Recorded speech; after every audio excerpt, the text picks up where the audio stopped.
Assalamualaikum warahmatullahi wabarakatuh.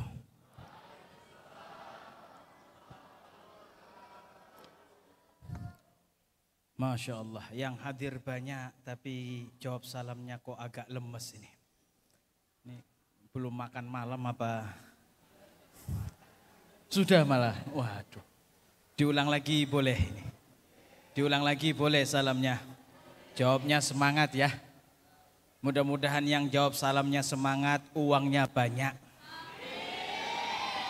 Kayaknya banyak mata duitan di sini.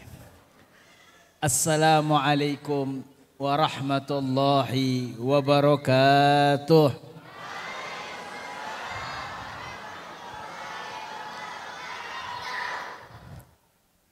Bismillah walhamdulillah wassalatu wassalamu ala rasulillah Sayyidina Muhammad ibni Abdillah wa ala alihi wa sahbihi wa man walah wala hawla wala quwwata illa billah. Amma ba'du. Alhamdulillah ala ni'matil Islam wa kafa biha min ni'mah. Segenap hadirin dan hadirat kaum muslimin dan muslimat, jamaah majlis halal bihalal Masjid Al-Kafah yang semoga Allah Subhanahu wa taala berikan barokah untuk kita semuanya. Segenap para tokoh agama beserta tokoh masyarakat, para kiai, para ustadz, ustadzah, sepuh bini sepuh, dewan pengurus takmir Masjid Al-Kafah, dan segenap para orang tua yang kita cintai. Nah, kita doakan para kiai kita, para ustadz kita mudah-mudahan panjang umur. Amin dong. Tadi uang banyak hampir semuanya. Giliran doain kiai sama ustadz setengah belum sampai nih. Kita doakan para kiai kita mudah-mudahan panjang umur. Tambah berkah, tambah rezeki, tambah istri.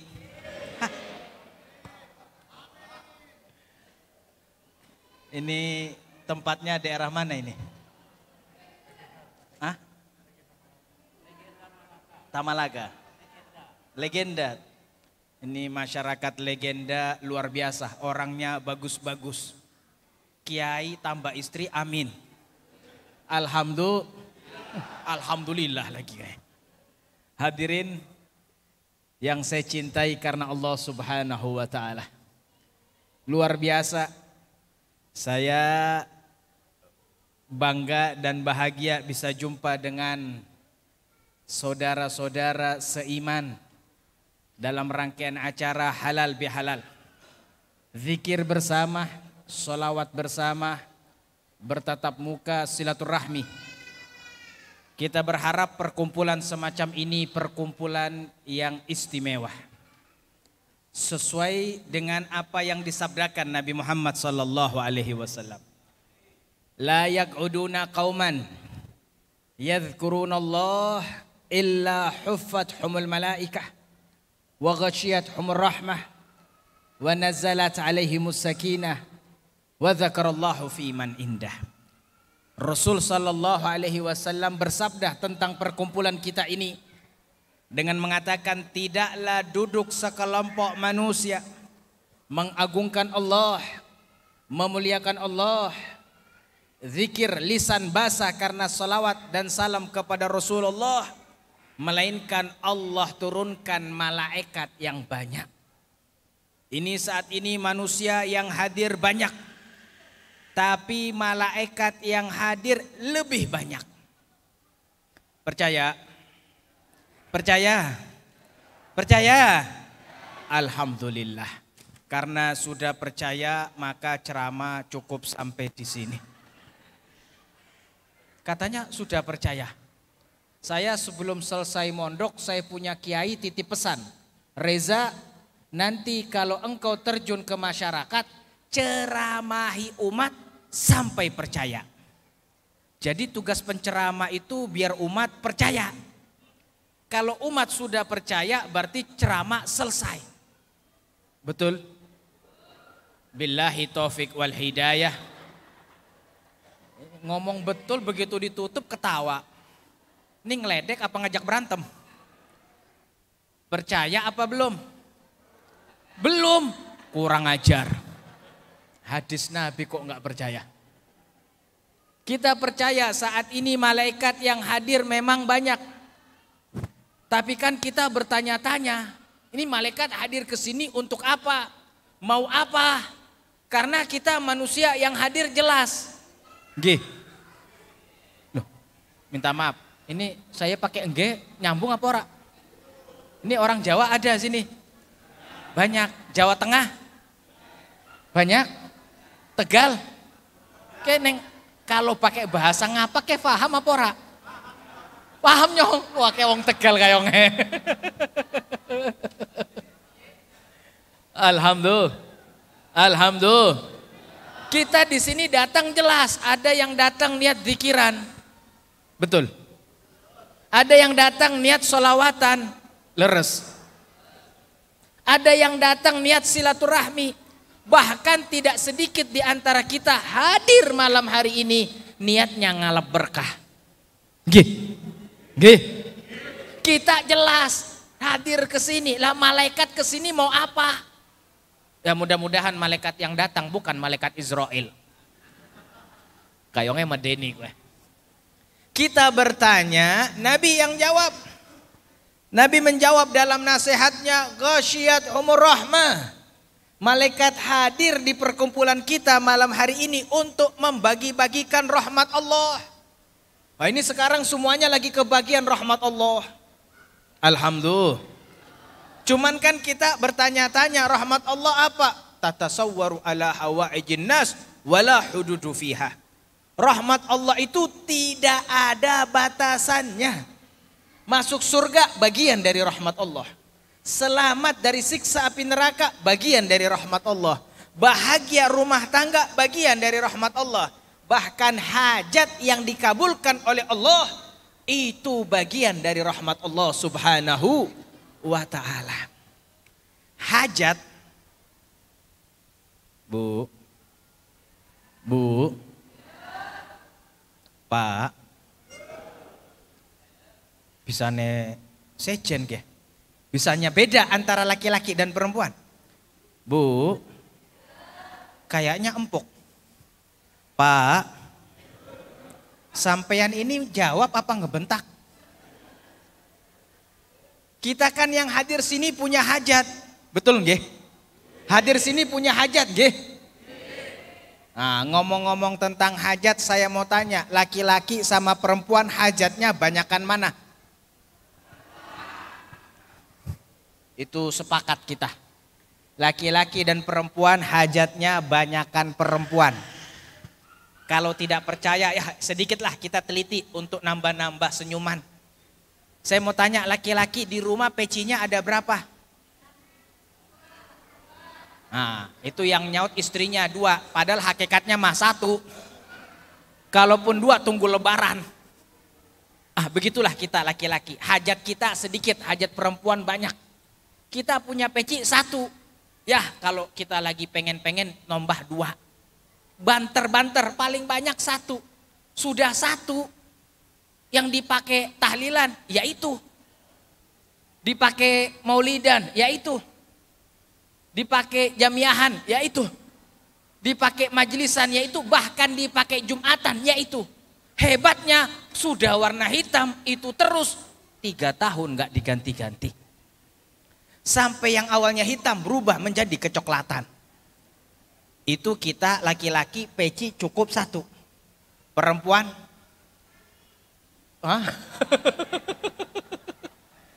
Memang betul. Kerudung sama peci bagi perempuan. Kerudungnya perempuan ada berapa? 10. Betul, 1 lemari. Saya pernah tanya sama istri saya. Umumnya perempuan berapa saripah? Saripah itu bukan nama istri saya, nama panggilan. Habib buat laki-laki, perempuan Saripah. Saya tanya, Saripah, perempuan itu umumnya punya kerudung berapa? Jawabnya singkat, 1 Habib. Sama laki-laki juga 1. Bedanya kalau laki-laki 1 butir, kalau perempuan 1 lemari. Kenapa bisa begitu? Karena perbedaan pola hidup. Bagi perempuan katanya, bagi perempuan kerudung yang dipakai hari ini, dipakai lagi besok malu. Betul Bu? Bu? Betul? Jadi kalian ini perempuan mengira kami laki-laki nggak ada malunya. Pakai peci 3 tahun nggak diganti-ganti. Ini dalam segi hajat, maka perempuan paling banyak hajatnya. Kalau perempuan paling banyak hajatnya, maka wajar kalau perempuan harus paling banyak duduk di majelis daripada laki-laki. Maka tidak salah perempuan itu majelisnya paling banyak. Laki-laki ya alhamdulillah bisa dapat seminggu sekali sudah syukur. Perempuan subhanallah banyak. Dan memang tempat semacam inilah ghasyiyatuhumur rahmah, Allah turunkan rahmatnya dan akan berubah menjadi hajat yang dikabulkan. Yang kedua, Nabi Muhammad mengatakan wa nazalat alaihimus sakinah. Dan orang yang duduk di majelis semacam ini Allah turunkan ketenangan. Gih. Ini yang hadir tenang semua. Sudah makan apa belum? Sudah. Saya belum. Saya mau tanya sekali lagi, tolong jawab yang keras. Sudah makan apa belum? Saya belum. Sengaja saya ulang-ulang biar panitianya mendengarkan. Walaupun begitu tapi kita tenang. Yang hadir punya hutang. Punya hutang apa tidak? Punya, tenang, saya juga punya hutang. Tapi kita yang punya hutang saat ini dalam keadaan tenang, tidak memikirkan bagaimana cara membayarnya. Karena memang sekarang Allah lagi berikan kita ketenangan. Dan orang-orang yang tenang semacam ini, Rasulullah menegaskan kembali dalam nasihatnya, ghanimatu majlis dzikir al-jannah. Ganjaran, balasan bagi orang yang duduk di majelis zikir semacam ini adalah sorga. Pengen masuk sorga? Pengen masuk sorga? Kapan? Ditanya pengen semua teriak. Begitu tanya kapan semua diem. Dah saya tahulah. Kita tahu bersamalah. Memang saya lihat ini yang hadir luar biasa banyaknya. Saya perhatikan mukanya nggak ada yang sama. Walaupun muka kita tidak sama tapi tujuan kita sama yaitu sorga. Kita pengen masuk sorga. Tapi kalau ditanya kapan kita terdiam. Kenapa? Karena kullu nafsin dha'iqatul maut. Semua yang bernyawa pasti mati dan itu menjadi syarat. Miftah wa babul jannah. Kunci dan pintunya surga itu awal adalah kematian. Maka siapapun mau masuk surga pasti mah. Orang kaya dicolek kok pada diem. Orang kaya, orang miskin. Nah, itu kan nasihat. Orang kaya aja mati, apalagi orang melarat. Anak muda, orang tua, kayaknya kurang ajar ini. Banyak orang tua kok teriak mati. Ustadznya, kiainya, habibnya. Ini ibu-ibu sentimen kayaknya. Tadi ngomong ustadz sama kiai kok suaranya pelan. Ustadznya mati, kiainya mati, habibnya mati. Mudah-mudahan kita panjang umur. Amin ya robbal. Amin ya robbal. Amin ya robbal. Ya robbal alamin. Hadirin. Ayo kita kembali luar biasa. Ramadan sudah berlalu. Namun barokahnya insya Allah akan menancap sampai yaumul qiyamah. Luar biasa Ramadan. Kalau kita sedikit sebelum memahami halal bihalal, ayo kita kembali flashback, evaluasi. Ramadan itu kan istimewanya tidak ada yang bisa menandingi. Bukan hanya ibadah dilipat gandakan. Tidurnya ibadah. Nafas kita bernilai tasbih. Kita diberikan satu malam yang ibadah di dalamnya lebih hebat dari 1000 bulan. Nah, ma'ruf. Ada perkara yang luar biasa. Rahmat Allah di awal Ramadan, ampunan Allah di pertengahan Ramadan, pembebasan dari siksa api neraka di penghujung akhir Ramadan. Ada lagi tambahan yang hebat. Rasulullah mengatakan, begitu matahari akan terbenam di malam Ramadan akhir, begitu mau masuk malam takbiran, Allah berkata kepada hambanya, Ana rabbuka wa anta abdi. Aku adalah Tuhanmu dan engkau adalah hambaku. Di akhir Ramadan Allah memberikan pengakuan untuk kita. Kalau kita ngaku-ngakukan wajar. Siapa aja boleh bisa, saya hamba Allah. Saya hamba Allah. Tapi diakui hamba Allah ini mahal. Dan Allah memberikan itu pengakuan dari kita. Bahwasanya Allah adalah Tuhan kita dan kita adalah hambanya. Begitu matahari terbenam, Rasulullah mengatakan kayomin waladathu ummuh. Begitu matahari terbenam di malam takbiran, Rasul mengatakan seperti anak yang baru dilahirkan oleh ibunya. Tentu kita tahu kalau baru dilahirkan oleh ibu kan berarti tidak ada dosa. Bayangkan usia kita 40 tahun tidak ada dosa. Usia kita 50 tahun tidak ada dosa. Usia kita 60 tahun, 70 tahun tidak ada dosa. Bersih di malam takbiran. Subhanallah. Kasih sayang Allah. Baik, itu sekilas dari sekian besar karunia Allah di Ramadan.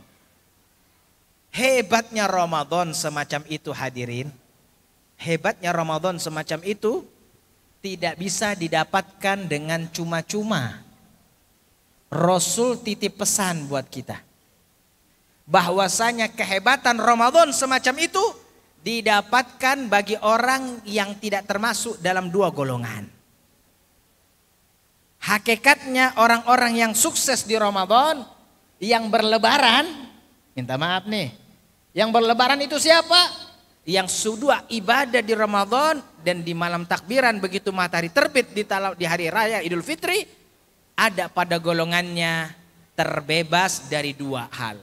Apa yang pertama? Agul walidain. Durhaka kepada orang tua. Nah ini hati-hati. Minta maaf Pak, Bu. Hebatnya orang kalau sudah durhaka sama orang tua, Ramadan bukan buat dia. Makanya kalau kita flashback, kita lihat sejarah, itu ada kalimat mudik. Ini kan saya dapat informasi. Orang Batam ini kan paling banyak perantauan. Betul? Ini kok ditanya pada melotot ngajak berantem apa gimana? Betul apa salah? Berarti kan sampean semua sudah kenal kalimat mudik. Mudik itu ada dua pendapat. Ada dari bahasa Betawi, ada dari bahasa Jawa. Ya sama-samalah. Kalau yang bahasa Jawa pulang sebentar, kalau bahasa Betawi pulang desa atau pulang udik, pulang kampung, mudik. Tapi ini tradisi, nama boleh baru. Coba tanya yang angkatan 70 tahun ke bawah, kan kalimat mudik baru keluar tahun 70-an. Tahun 60-an, 50-an orang nggak kenal kalimat mudik. Tapi tradisi sudah ada. Dan tradisi pulang kampung untuk minta ridho, minta halal, minta maaf kepada orang tua sudah mulai tercatat dari lembaran sejarah peradaban Mataram Islam. Begitu Sultan Agung Mataram yang menjadi murid daripada Sunan Gunung Jati, dalam riwayat Sunan Kalijaga sudah meresmikan pulang kampung nak. Lebaran nak, pulang kampung. Kenapa? Waktunya bakti sama orang tua. Saya ingat, minta maaf, ini sekedar saya curhat. Tanggal 21 Ramadan sampai tanggal 25 saya sudah merhatikan orang-orang mudik banyak gak? Kebetulan saya di Tegal. Ini kok yang pulang gak ada. 23 Ramadan kok gak ada yang pulang. Kita jadi imam kok makmumnya wajahnya masih sama. Belum ada wajah-wajah baru. Begitu 24 Ramadan saya sudah kirim WhatsApp ke saya punya sahabat para da'i-da'i yang ada di luar kota. Yang di Jakarta saya kirimin. Apa? Saya bilang tolong sampean naik mimbar teriak suruh pulang anak-anak kami. Suruh pulang, kenapa? Waktunya mereka minta ridho. Jangan mereka merantau setahun gak pulang, 2 tahun gak pulang. Apalagi ada pola pemikiran, gak usah pulang kampung, yang penting kirim uang buat orang tua, minta maaf. Ada kalanya orang tua di kampung itu lebih banyak ngeluarin uang buat ngeladenin anaknya yang pulang kampung daripada uang yang dibawa oleh anaknya. Kenapa? Karena hakikatnya bukan uang yang diharapkan oleh ajaran Islam. Minta cium tangan dari bukti keridhaan orang tua dan kehalalannya. Cium tangan dari bukti permintaan maaf. Kenapa? Nggak berfungsi itu Ramadan. Pulang nak, karena waktunya kau minta ridho kepada ayah dan ibumu. Habib, bagaimana kalau ayah dan ibu kita merantau bareng? Beruntung, nikmat. Tapi bagi yang merantau, tolong pulang. Jangan lama-lama di perantauan. Nah ini bukan saya nyinggung yang semuanya hadir ya, kan banyak perantauan ini. Ini saya bukan nyinggung ini, saya cuma nyolek aja. Kenapa? Karena sehebat-hebat apapun orang kalau sudah durhaka kepada orang tuanya, sorga bukan buat dia. Wah jangankan dia nggak bakal jadi wali, anak yang nggak dapat ridho orang tua. Biar hatam kitab sekalipun, ilmunya setinggi gunung, pemahamannya seluas lautan, hafalan hadisnya dan Al-Qur'annya luar biasa. Tapi kalau durhaka kepada orang tua, pintu surga bukan buat mereka. Fatwa dari Nabi Muhammad SAW, waladul bar la yadkhulun nar, waladul ak la yadkhulul jannah. Rasul mengatakan anak yang berbakti kepada orang tua pasti tidak akan masuk neraka. Coba lihat. Bu, Pak,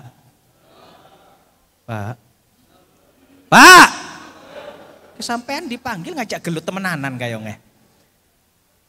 Sehebat apapun tidak akan berfungsi. Subhanallah. Sebaliknya, anak yang berbakti kepada orang tua, sorga buat dia. Makanya lembaran sejarah mencatat berapa banyak bajingan tengik. Wes bajingan tengik maning. Ini kalau bahasa orang Tegal, wes pol-polan, wes puncak. Tapi karena dia bakti kepada orang tuanya, nggak ada yang matinya jelek. Peminum homer sama ibunya berbakti, nggak bakal matinya jelek. Kenapa? Allah kasih hidayah untuk bertobat. Allah kasih taufik untuk husnul khotimah. Kan sudah mencatat, coba lihat di kitab peradaban sejarah umat manusia. Orang-orang ahli maksiat bisa meninggalnya dalam keadaan sujud. Ibu bapaknya itu tidak dilupakan. Dulu ada seorang maju ke hadapan Rasul. Mau berangkat pergi perang jihad bersama Nabi. Berkata, Rasul, saya izin berangkat jihad kepadamu. Rasul tanya, dapat ridho ayah dan ibumu? Dapat Rasul. Bagaimana keadaan ibumu ketika ibumu meridhoimu? Menangis Rasul. Ada anak muda, ini pelajaran besar. Imam Al-Ghazali menyebutkan kisah ini dalam kitab Ihya-nya. Anak muda izin berangkat jihad. Jihad itu ibadah paling besar. Apalagi berdampingan dengan Nabi. Ditanya dapat izin ayah ibu, dapat Rasul. Ayah ibu saya izin. Rasulullah tanya balik, ayahmu dan ibumu ketika mengizinkan bagaimana keadaannya? Menangis Rasul. Loh, siapa ndak menangis? Anak berangkat jihad minta izin kan cuma dua yang terjadi. Pulang selamat atau pulang jenazah. Ya nangis. Rasulullah berkata apa? Irji ilaihima wa adhikhuma kama abghaitahuma. Kalau begitu wahai anak muda, pulang kau ke rumah ibumu, pulang kau ke rumah ayahmu, buat ketawa mereka berdua sebagaimana kau buat mereka berdua menangis. Sallu ala Nabi Muhammad. Sallu ala Nabi Muhammad. Jadi jangan bangga-bangga minta maaf, jangan bangga-bangga dengan ibadah kalau ayah sama ibu dilupain. Nah, minta maaf, saya nggak panjang-panjang ini masalah bakti sama orang tua. Soalnya saya juga lagi tahap belajar bakti sama orang tua. Ya, walaupun saya juga bajingan, tapi kalau ngelihat anak yang durhaka kayaknya kita pegel hati juga kayaknya. Emosional akan keluar. Kita tutup bahas masalah ini. Itu poin pertama. Poin kedua, Ramadan tidak didapatkan. Bagi siapa? Qati'ur rahim. Sehebat apapun Ramadannya, siang hari puasa, malam hari qiyamul lail, hatam Al-Quran setiap hari di bulan Ramadan. Tapi kalau qati'ur rahim, memutuskan silaturahmi, Ramadan bukan buat mereka. Allah enggak berikan Ramadan. Ini coba lihat, saya takjub. Nama masjidnya Al-Kaffah. Ini kan kafah kan kita tahu. Terjemahan bahasa Indonesianya artinya kan keseluruhan. Semuanya. Ini masjid kayaknya mengajarkan kita untuk belajar. Ya cobalah kita belajar dari masjid. Halal bihalal ini penyatuan silaturahmi. Jangan terpecah belah. Jangan kena propaganda pemikiran syaitan yang memecah belah kita. Hadirin minta maaf. Allah Subhanahu wa taala menasihatkan kita dengan persatuan, silaturahmi. Wa'tasimu bihablillahi jami'an wala tafarraqu. Bersatulah kalian, jangan terpecah belah. Itu nasihat pertama dari Allah. Lalu Allah lanjutkan, wadhkuru ni'matallahi alaikum idh kuntum a'da'a fa'allafa baina qulubikum fa asbahtum bi ni'mati ikhwana. Allah sebutkan, bersatulah kalian, jangan terpecah belah. Setelah itu Allah berkata apa? Ingatlah. Ini Allah kasih. Ini ayat yang masih masuk di semua lapisan. Ayat yang masih kita bisa pakai dari zaman Nabi sampai yaumul qiyamah. Ingatlah, ketika kalian terpecah belah, ketika kalian bercerai-berai, Allah berikan nikmat kepada kalian hingga kalian bangkit dalam persaudaraan. Minta maaf, ini ayat Allah singgung dahulu untuk bangsa-bangsa Quraisy. Mereka terpecah belah, Bani Hashim, Bani Abdul Kinanah, Bani Abdul Syams. Mereka terpecah belah, perang, berebutan untuk jadi pemangku Ka'bah Musyarrafah. Turun ini ayat menyatukan mereka. Sama kayak kita bangsa Indonesia. Minta maaf, kita bangsa Indonesia enggak langsung muncul NKRI, Negara Kesatuan Republik Indonesia. Kita ini dulu di Indonesia kerajaan-kerajaan, baik kerajaan kecil maupun kerajaan besar. Di Sumatera bagaimana kita tahu kerajaan-kerajaan besarnya. Di Kalimantan, apalagi di Tanah Jawa. Tapi minta maaf, mereka berperang satu dengan yang lainnya, menjaga otoritas kedaulatan kerajaan mereka masing-masing. Satu dengan yang lain mereka terpaku. Makanya minta maaf, yuk sedikit, waktu saya SD ini mah, tapi diungkap sekarang juga masih bisa kita pakai. Bukan 350 tahun kan kita dijajah. Bangsa Indonesia ini dijajah cukup lama. Bukan hanya Belanda yang masuk. Jauh sebelum Belanda masuk, kita mengenal Portugal. Portugis pernah masuk ke daratan. Di Batavia, di Buton, pernah masuk daripada Spanyol menjajah. Belanda dengan perusahaan raksasa VOC. Ketika VOC tidak mampu lagi keuangan, negaranya yang maju. Belanda sempat kita keluarkan dari tanah Jawa dan Sumatera. Jepang masuk. Jepang belum sempat kita keluarkan, masuk sekutu. Kita ini silih berganti. Tapi kalau ngomong-ngomong kerajaan kan hebat kita. Ketika VOC pertama kali mendaratkan kakinya di tanah Batavia, yang angkat senjata kan Sultan Agung Mataram, Maulana Abdullah. Mengirimkan 20.000 pasukannya berangkat ke Batavia. Tidak ada satupun yang pulang, syahid 20.000 orang. Kenapa bisa? Terpecah belah kita. Kerajaan-kerajaan kecil. Tapi begitu kita bersatu, apa langkah awal? Setelah 300 tahun kita bisa merdeka, adanya Sumpah Pemuda.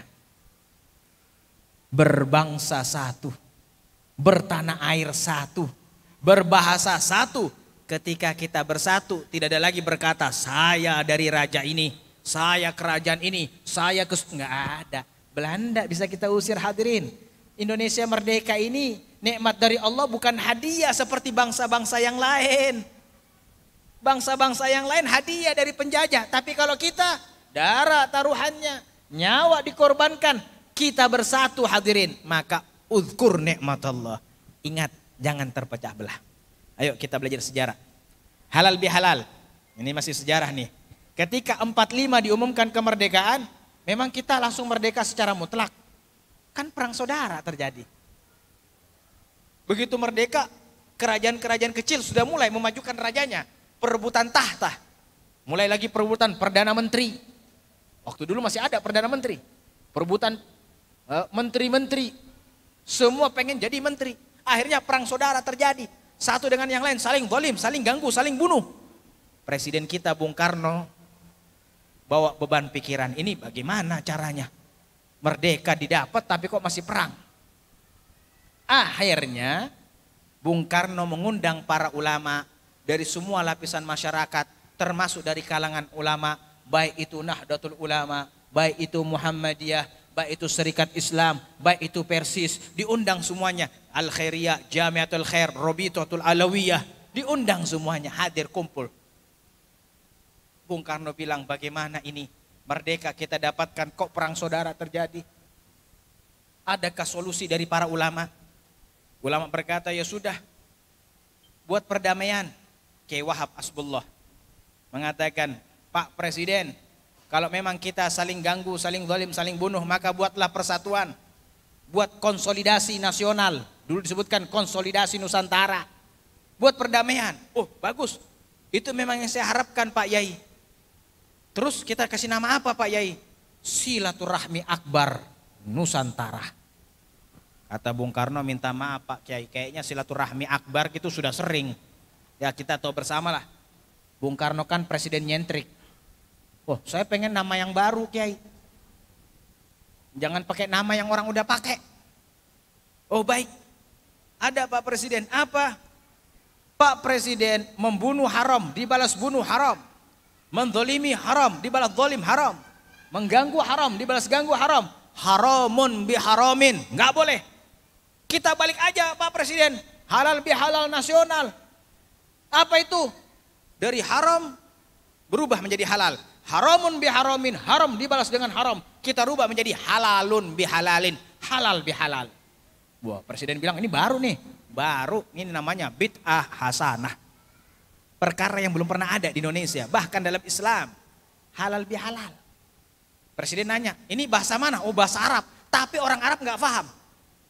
Nah memang benar, minta maaf. Kalau panjenengan sampean semuanya berangkat ke Mekah, bilang halalun bihalalin, mereka bingung.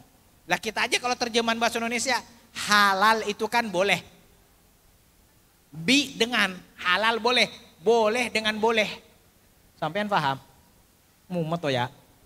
Ini tidak nyambung. Tapi karena nyentrik Pak Presiden pakai. Jadi dibuatlah halal bihalal nasional, konsolidasi untuk menyatukan umat Islam dan umat manusia di kalangan negara Republik Indonesia. Para kiai, zaman itu belum ada media sosial, media cetak. Yang ada masih RRI menyebarkan program yang satu Indonesia sudah tahu, nggak dilepas begitu saja sama para kiai. Sudah kita pakai lagi nih halal bihalal. Di mana? Di hari raya Idul Fitri.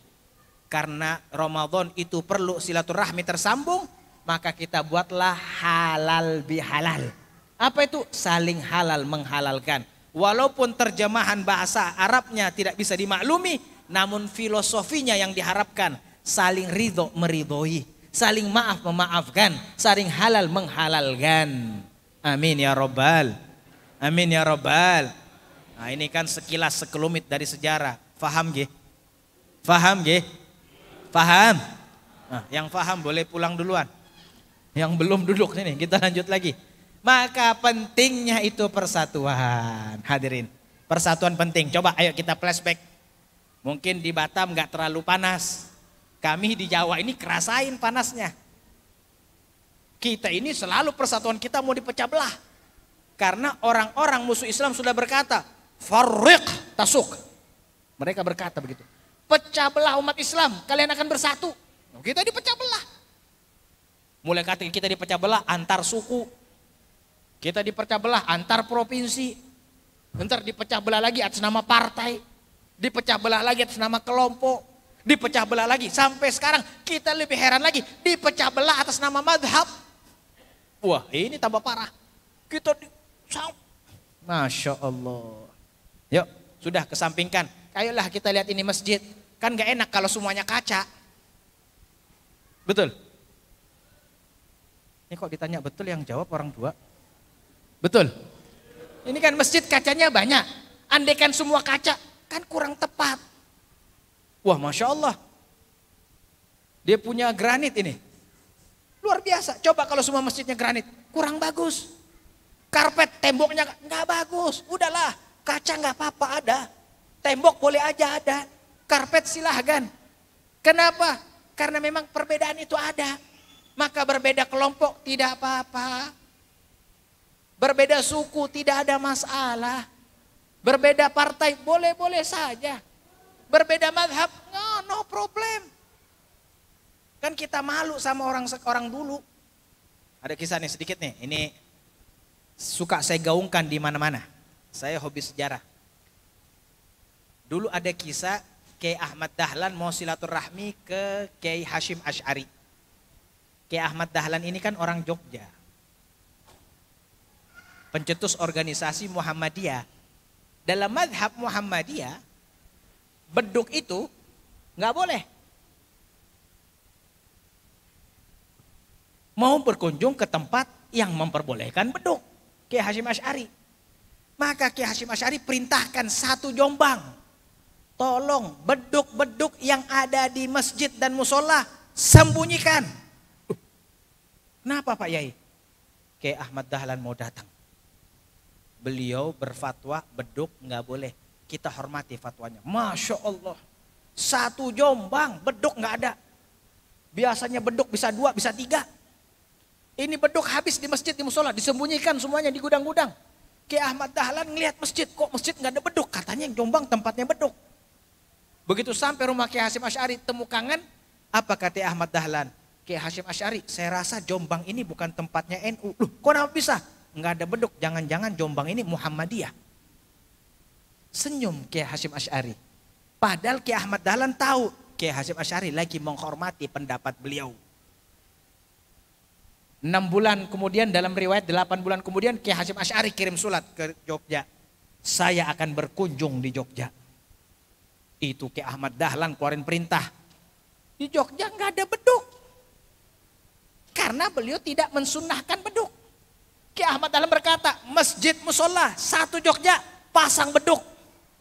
Beduk semuanya. Kiai Hasyim Asy'ari masuk Jogja heran. Ini Jogja apa Jombang? Kenapa? Beduk di mana-mana. Begitu ketemu Kiai Ahmad Dahlan dibalas. Kiai Ahmad Dahlan, jangan-jangan ini Jogja bukan Muhammadiyah. Kenapa? Beduk di mana-mana. Ini Jombang, ini Jogja adalah tempatnya Nahdlatul Ulama. Kiai Hasyim Asy'ari tahu itu penghormatan Kiai Ahmad Dahlan. Orang dulu bisa. Orang sekarang masa kita nggak bisa menghargai perbedaan pendapat? Paham ge? Paham ge? Paham? Paham? Nyambung? Nyambung ini, nyambung. Nah, ya sudah, kalau nyambung enggak usah panjang-panjang. Masuknya ya sudahlah. Silaturahmi itu paling penting. Perbedaan kelompok, organisasi, partai, sekolah, lembaga, yayasan, kita maklumin. Termasuk perbedaan mazhab, kita maklumin. Mari kita bersatu padu, yang penting silaturahminya dijaga. Amin. Kenapa bisa Habib? Coba lihat, Rasulullah kan bersabda, tegas Rasulullah mengatakan, inna rahmatallahi la tanzilu ala qaumin wa fihim qati'ur rahim. Rasulullah mengatakan sesungguhnya rahmat Allah tidak akan diturunkan kepada suatu kaum yang di dalamnya terdapat pemutus silaturahmi. Na'udzubillah min dzalik. Kalau kita ambil kaca yang sedikit di rumah tangga, kalau istri sama suami mutusin silaturahmi, itu satu rumah tangga nggak dapat rahmat Allah. Kita perluas RT, perluas RW, perluas kelurahan, perluas kecamatan dan seterusnya. Kalau di dalamnya ada pemutus silaturahmi, kelompok tersebut tidak mendapatkan rahmat Allah Subhanahu wa taala. Bahkan ada hadis yang paling ditakutkan para ulama. Ketika Rasulullah mengatakan, qati'ur rahim mal'un walau mata fi jawfil Ka'bah. Rasulullah mengatakan pemutus silaturahmi terlaknat walaupun matinya di dalam Ka'bah. La ilaha illallah. Hadirin, saya mau tanya, mati dalam Ka'bah ini gampang apa susah? Gampang apa susah? Nemen, angel ya. Jelas banget susahnya. Kenapa? Jangankan mati dalam Ka'bah, mati depan Ka'bah aja susah. Apalagi dalam Ka'bah.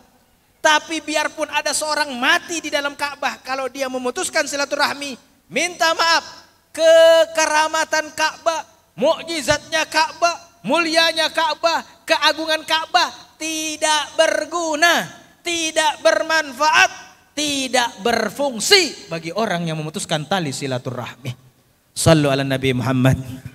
Sallu ala Nabi Muhammad. Makanya penting ini halal bihalal hadirin. Mas, jangan panjang-panjang lah. Kita kadang-kadang kalau bahas perbedaan juga agak sedikit emosional. Yang penting paham, cukup ya.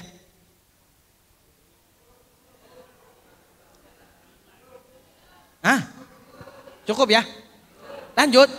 Terus, kayak parkiran ya, terus-terus. Ayo, sedikit saya tambahin. Ngomong-ngomong tentang persatuan, berbicara tentang halal bihalal, berdialog tentang silaturahmi, saya punya guru memberikan 3 pilar. Ada 3 pilar silaturahmi terjalin. Ada 3 pilar persatuan dan kesatuan bakal kokoh. Apa ini 3 pilar? Yang pertama, Rasul mengadatkan kepada kita, la taghdab falakal jannah. Jangan marah bagimu surga. Maka ulama beristihad, berupaya mengatakan persatuan dan kesatuan silaturahmi bakal kuat dan kokoh. La taghdab bi amrin subhah. Jangan marah dengan perkara nggak jelas. Jangan marah dengan perkara yang nggak jelas. Kalau perkaranya nggak jelas nggak usah marah. Tapi kalau perkaranya jelas silahkan marah. Itu yang pertama. Jangan marah dengan perkara nggak jelas. Lah ini berbicara atau ngomong-ngomong dengan nggak jelas. Saya mau tanya, laki-laki dan perempuan yang nggak jelas yang mana? Hah? Bu, udah pada pulang apa gimana? Bu, laki-laki sama perempuan yang nggak jelas siapa? Laki-laki. Pak, ibu-ibu sama bapak-bapak yang gak jelas yang mana? Oh, kayaknya balas dendam ini. Tapi setelah saya melakukan penelitian dan pengkajian, ini bukan ngomong sembarangan. Ternyata yang suka nggak jelas itu ibu-ibu. Oh minta maaf, ibu-ibu jangan protes duluan ini. Boleh kita kaji. Saya mau tanya ibu-ibu di sini. Ibu-ibu di Batam ini saya mau tanya, Bu, kalau ada anjing ngapain? Hah? Ada yang nyaut dilempar, ada yang nyaut lari. Umumnya perempuan lari. Betul apa salah? Betul apa salah? Sekarang saya tanya perempuan Batam. Memang perempuan Batam kalau balapan lari sama anjing menang perempuan apa menang anjing? Menang perempuan apa menang anjing? Menang anjing. Pertanyaannya kenapa lari? Kan gak jelas. Betul apa salah? Perempuan kalau ada anjing lari. Tapi balapan lari sama anjing menang anjing. Terus larinya buat apa? Beda sama laki-laki, coba tanya. Dan memang kisah nyata. Laki-laki kalau ada anjing tarung sisan. Sekalian aja berantem, menang kalah urusan belakang. Betul apa salah? Ini jadi sudah percaya apa belum nih ibu-ibunya? Kalau belum saya tambahin lagi kajiannya. Saya mau tanya sama ibu-ibu sini. Bu, ibu pengen punya suami jujur. Pengen punya suami jujur? Pengen. Memang ibu-ibu di sini sudah siap mendengarkan kejujuran suami? Kan nggak jelas. Betul apa salah? Ibu-ibu di sini pengen punya suami jujur, tapi belum siap mendengarkan kejujuran suami. Berarti kan nggak jelas. Ini sudah percaya apa belum? Kalau belum saya tambahin lagi kajiannya ini. Ini ngomong-ngomong nih tentang nggak jelas. Ini kan kita para suami mengalami bersama. Kalau mau lebaran kan beli baju baru. Nggih. Saya juga nganter istri saya beli baju baru. Sampai ke mall, istri saya milah-milih. Wah dia lihat ada gamis warna merah, bagus. Saya juga lihatnya bagus. Istri saya nanya, Habib, cocok nggak saya pakai baju warna merah? Ya, karena saya sebagai suami, tujuannya mau menyenangkan hati istri. Saya jawab, cocok. Begitu saya jawab cocok, istri saya ngambek. Habib gitu nggak perhatian sama istrinya. Masa saya cocok pakai baju warna merah? Saya kan jadi pusing. Kita mau menyenangkan istri dibilang nggak cocok. Saya tanya istri, Saripah, memang Saripah cocoknya pakai baju warna apa? Dijawab, saya cocoknya pakai baju warna kuning. Ya sudah beli aja kuning kata saya. Begitu bayar ke kasir, yang dibeli bajunya warna hijau. Betul apa salah? Kalian kan sama saya korban. Perempuan tidak jelas. Pilih baju warna merah, begitu mau bayar warna kuning, dibayarnya jadi warna hijau, tidak jelas. Jadi setelah melakukan pengkajian ternyata yang tidak jelas itu ibu-ibu. Dan terbukti yang biasa marah-marah di rumah tangga itu ibu-ibu apa bapak-bapak? Nah, pada ngaku semuanya. Karena memang yang suka marah-marah itu ibu-ibu. Bapak-bapak mah nggak suka marah-marah. Sukanya ngamuk-ngamuk. Hadirin dan hadirat, itu poin pertama. Rasulullah mengajarkan kepada kita jangan marah dengan perkara nggak jelas. Orang kalau perkara nggak jelas marah, putus. Coba aja lihat, putus. Nggak bakal kuat persatuannya. Yang kedua, silaturahmi, persatuan dan kesatuan itu bakal kokoh. La takabur. Jangan sombong. Kalau bahasa kasarnya, jangan menonjolkan diri. Oh, nggak usah pakai bahasa yang antar kelurahan, antar kaum, kejauhan. Diperkecil aja, rumah tangga. Persatuan dan kesatuan rumah tangga kuat kalau antara suami dan istri tidak menonjolkan diri. Suami penting, istri ya penting. Walaupun penting, tetaplah pada posisinya masing-masing. Tidak usah menonjolkan diri, karena yang menonjolkan diri itu pasti putus. Coba lihat, kita belajar sedikit. Rumah, dalam rumah kan itu ruangan-ruangan penting. Nggih. Nggih. Ruang tamu penting. Ruang makan penting. Ruang tidur, kamar mandi, WC. Subhanallah, WC. WC, tempat buang kotoran penting. Selama pada posisinya. Selama tidak menonjolkan diri. Coba kalau WC menonjolkan diri. Saya tidak mau di kamar mandi. Saya maunya di ruang tamu. Bubar. Bukan jadi rumah itu. Kamar mandi namanya. Kenapa? Karena WC menonjolkan diri. Nah, sama kayak tubuh kita nih. Ayolah kita belajar. Filosofi badani namanya. Filsaf badani. Di badan kita kan ini ada satu organ tubuh. Pentingnya luar biasa. Karena pentingnya maka silaturahmi, persatuan dan kesatuan antara roh dan jasad bersatu. Namanya jantung. Namanya itu karena jantung kita di organ tubuh yang dalam ini tetap pada posisinya tidak menonjolkan diri. Akhirnya roh dan jasad bersatu. Nggih. Betul. Padahal jantung di dalam, dibungkus oleh tulang, ditutup oleh daging, dibingkai oleh kulit. Tempatnya paling dalam, tapi dia paling penting selama pada posisinya. Coba kalau jantung sombong, saya nggak mau di dalam, pindahnya ke jidat. Minta maaf, dikubur, putus itu antara roh dan jasad. Kan begitu hukumnya. Maka jangan menonjolkan diri. Coba contoh ini. Saya mau tanya sama ibu-ibu, Bu, kayaknya sudah mulai kurang semangat ini ibu-ibu. Coba diganti sekarang. Ini kenang-kenangan buat Habib Reza, biar semangat. Kalau dipanggil ibu-ibu jangan jawab iya aja, kurang romantis. Jawabnya iya Habib. Ya, Bu. Ya Allah, cemburu kan? Cemburu nih, yang jenggotan pada cemburu. Hasut kayak. Saya mau tanya sama ibu-ibu. Kalau suaminya ngomong begini, Mama. Mama. Ngomong Jawa kan mama. Make kok ya. Mama jangan kira ya. Jadi suami gampang. Wah ini suaminya sombong sekali ini. Suaminya menonjolkan diri. Mama jangan kira ya jadi suami gampang. Jadi suami berat mah. Cari nafkah. Berangkat pagi, pulang sore, banting tulang, peras keringat. Ada apa tulang dibanting-banting itu?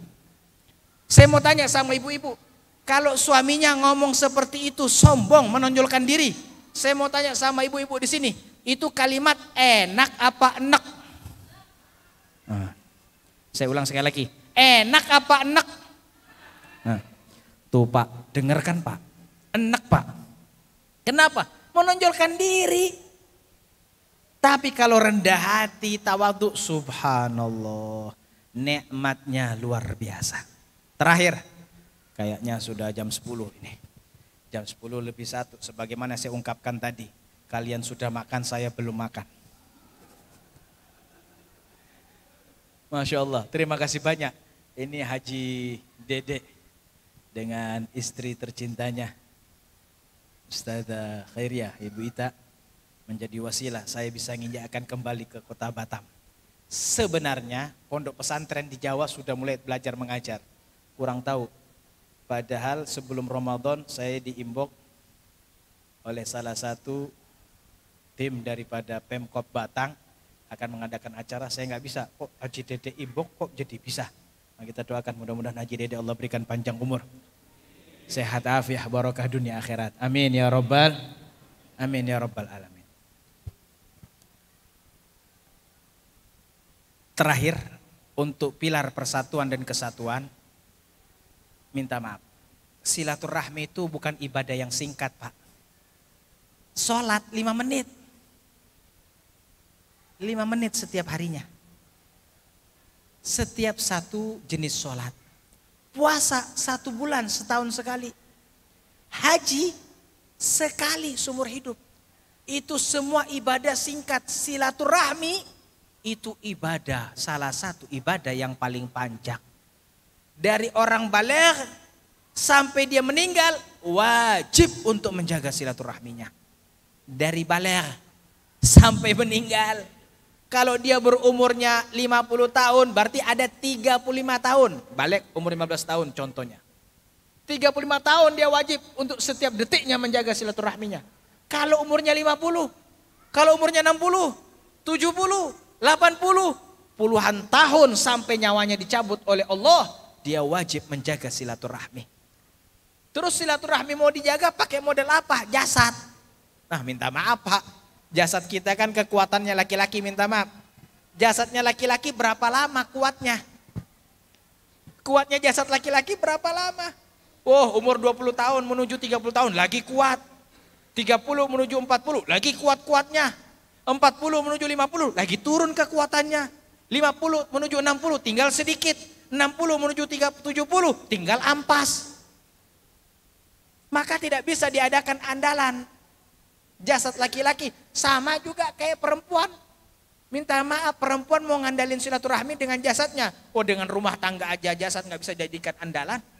Perempuan tidak bisa menjadikan andalan jasadnya untuk dalam rumah tangga. Bagaimana dalam bersilaturahmi? Perempuan kalau masih gadis, Masya Allah, bodinya luar biasa, kulitnya halus, aspal aja kalah. Kalau masih gadis. Tapi kalau sudah menikah punya anak 1, kan berubah Pak. Pak, berubah. Benar apa salah? Punya anak 2, tambah berubah. Punya anak 3, berubah banget. Punya anak 4, minta maaf, onderdil pada copot. Nggak bisa dijadikan andalan. Terus andalan silaturahmi itu dengan apa? Ulama mengatakan al-qalbu. Silaturahmi itu bisa terjalin dengan hati. Pakainya hati Pak. Kok bisa Habib pakai hati? Al-qalbu lutuf waliyin. Hati itu lembut dan halus. Allah sebutkan dalam Al-Quran. Falau kunta fadhan ghalidhal qalbi lan fadhu min haulik. Jikalau kalian berkeras hati, kalian akan ditinggal. Kalau kalian kasar, kalian akan ditinggal. Wali Songo sukses dakwah di Indonesia, pakainya kelembutan, kehalusan. Rasulullah diterima di Jazirah Arab, pakainya kelembutan, kelahusan. Karena yang lembut, yang halus itu yang menyatukan. Yang kasar, yang keras enggak bakal. Nih, coba nih lah. Ini coba lihat ini, beton-beton yang menjadi penyangga masjid ini. Ini beton jadi kuat seperti ini, padahal unsur di dalamnya kan banyak. Ada besi, keras. Pasir, kasar ya keras. Batu, kasar ya keras. Semen, keras. Batu, pasir, besi, semen digabung jadi satu. Jadi beton apa tidak? Jadi beton apa tidak? Tidak, bagaimana nih ilmu pertukangan? Belum jadi dong. Kenapa belum jadi? Keras kasar, nggak bakal bersatu. Harus ada yang lembut, yang halus. Apa? Air. Coba lihat itu di toko bangunan. Semen itu berbulan-bulan bahkan bertahun-tahun nggak jadi beton, tetap semen dia. Kenapa? Nggak kena air. Maka itu kelembutan dan kehalusan yang bisa menyatukan. Makanya ini jamaah Masjid Al-Kafah. Kalau pengen bersatu silaturahminya kuat, maka jadilah makhluk halus. Belum, jangan tersinggung duluan. Maksud saya makhluk halus dalam tutur kata. Gih, halus dalam berbuat. Di tanah Jawa ada satu orang waliullah, ulama besar. Namanya Al-Habib Muhammad bin Idrus Al-Habsi, Surabaya. Di Jakarta ada juga seorang wali Allah. Mereka hebat bisa menyatukan tanah Jawa dengan kelembutan dan kehalusan. Kita tahu itu bagaimana Indonesia Timur. Ada seorang wali Allah lembut, halus. Bisa menyatukan orang-orang Indonesia Timur. Ternyata memang betul lembut dan halus itu yang menyatukan. Contoh. Rasulullah itu lembut dan halusnya luar biasa. Suatu malam, ini terakhir penutup ini. Saya kayaknya sudah lebih dari 10 kisah ini keluar. Rasulullah setiap malam itu habis sholat isya, setelah jamaah pulang langsung ke rumah istrinya. Suatu malam pulangnya kelamaan. Karena banyaknya sahabat Nabi bertanya tentang Islam. Pulang ke rumah diketok. Kebetulan pintu rumah Ibunda Aisyah. Assalamualaikum. Enggak ada jawaban. Diketok lagi. Assalamualaikum. Enggak ada jawaban. 3 kali diketok. Assalamualaikum. Enggak ada jawaban. Karena 3 kali tidak dijawab oleh Ibunda Aisyah, Rasulullah punya inisiatif. Istriku lagi tidur, istirahat. Saya tidak mau ganggu. Gelar rida depan pintu. Tidur Rasulullah depan pintu. Subhanallah. Ternyata Ibunda Aisyah itu di belakang pintu juga tidur. Nungguin suaminya pulang gak pulang-pulang. La ilaha illallah. Itu kalau dibuat film kan romantisnya luar biasa. Kalau jadi sinetron.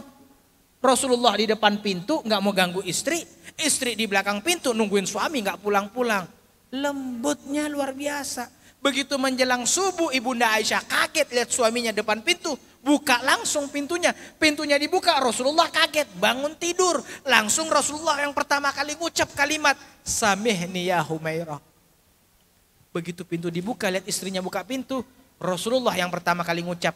Minta maaf duhai kekasihku. Masya Allah. Gimana gak kelepek-kelepek istrinya. Istrinya yang ngucin pintu yang minta maaf Rasulullah.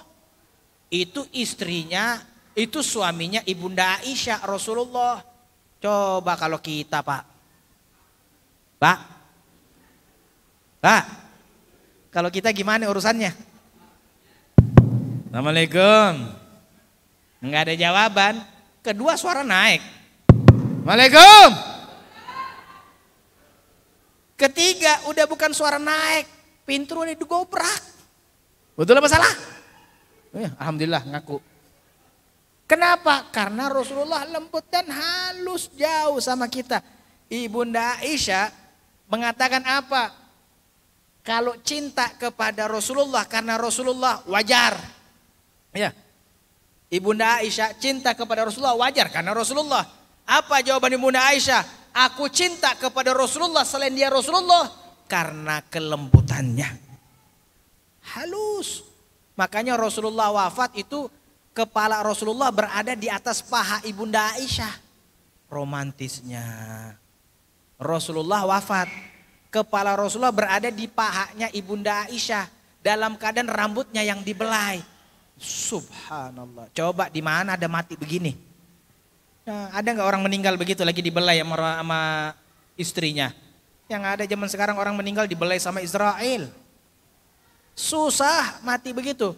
Siapa yang bisa mati begitu? Yang punya kelembutan dan kehalusan. Nah, mudah-mudahan Allah jadikan kita orang-orang yang lembut dan halus. Amin. Nah, ya sudahlah. Yang berlalu biarlah berlalu. Kalau bahasa Arabnya ma madha gad madha wa ma bagi fahfad. Kalau saya punya guru nasihatin kita, guru saya Al Habib Zain bin Hasan Baharun, beliau alumni Mekah. Beliau berkata begini, udahlah, yang sudah. Kemarin kita berbeda pendapat, iya. Tapi kan itu keuntungan setan. Kita bercerai-berai. Sekarang sudah selesai. Engkau saudaraku, aku saudaramu. Bahkan dalam riwayat, ada hamba Allah nggak mau masuk surga kalau sahabatnya di dunia belum masuk surga. Rajulani mutahabbina fillah, ijtama alaihi wa tafarraqa alaihi. Ada seorang hamba Allah masuk surga. Begitu masuk surga, keliling surga dicari sahabatnya nggak ada. Ditanya, ya Allah, sahabatku mana? Benar, di neraka. Kalau begitu ya Allah, saya mau menikmati surgamu kalau bersama sahabatku. Subhanallah. Jadi kita bersahabat di dunia ini manfaat, Pak. Jadi jangan sampai diputusin persahabatan. Itu baru sahabat. Gimana persaudaraan? Gimana kekerabatan? Gimana kekeluargaan? Jaga. Sudah. Jangan lagi pakai bahasa, saya kan kakak, dia adik. Jangan lagi pakai bahasa, saya kan kaya, dia miskin. Jangan lagi pakai bahasa, saya kan pejabat, dia rakyat. Jangan. Itu bahasa muncul dari pemikiran-pemikiran setan yang menjerumus dalam kehidupan kita. Maka itu kita katakan dalam kehidupan kita. Ada seorang wali Allah mengatakan, as-salim, as-salim. Orang yang selamat itu apa? Alladzi qala li, adalah mereka yang berkata untukku, ma madhagat madha wa ma baqi fahfad. Yang berlalu biarlah berlalu, namun yang akan datang yang harus saya jaga. Maka setelah ini mudah-mudahan silaturahmi kita dijaga. Amin. Amin. Kembali kompak. Amin. Makna filosofi al-kafah. Amin. Bersatu. Amin. Bersatu. Amin. Silaturahmi terjalin. Amin. Saling peduli. Amin. Saling kasih, saling sayang. Amin. Saling peduli, saling sayang. Amin. Saling pengertian dan perhatian. Amin. Ya Rabbal. Mudah-mudahan masjid ini Allah makmurkan dengan silaturahmi. Masjid ini Allah makmurkan dengan persatuan. Masjid ini Allah makmurkan dengan kesatuan. Satu dengan yang lain, hati kita disatu padukan oleh Allah Subhanahu wa taala. Jiwa kita disatukan untuk menuju surganya Allah. Mari kita makmurkan dunia kita dengan bakti kepada Allah dan Rasulullah. Mari kita makmurkan akhirat kita dengan bakti kepada Allah dan Rasulullah. Mari kita makmurkan dunia dan akhirat dengan menjaga persatuan dan kesatuan kita. Amin ya rabbal alamin. Wa sallallahu ala sayyidina Muhammad wa ala alihi wa sahbihi wasallam. Walhamdulillahi rabbil alamin. Wassalamualaikum warahmatullahi wabarakatuh.